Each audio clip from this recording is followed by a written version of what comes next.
Ever wondered how your smartphone's voice assistant seems to understand you so well? Or how your social media feed shows you the content you're most interested in?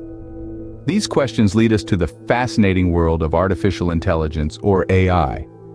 It's a technology that empowers machines to mimic human intelligence, almost like a digital brain.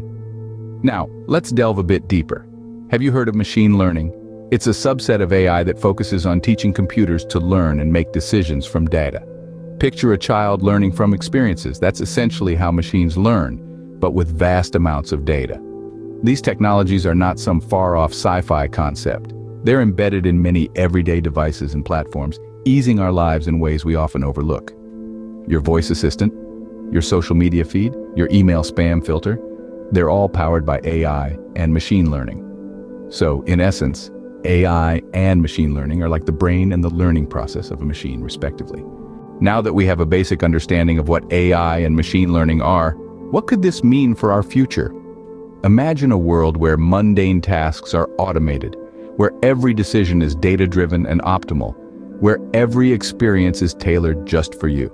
This is the potential of AI and machine learning. They can transform industries from healthcare providing personalized treatment plans to retail predicting your next purchase, to education adapting to each student's learning style. However, with great power comes great responsibility. Concerns loom around job displacement due to automation and privacy issues with the collection and use of personal data. These are real issues that need to be addressed.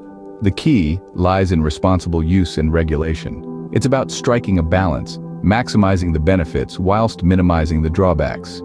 As we step further into the era of AI and machine learning, it's up to us to shape how these technologies will impact our lives.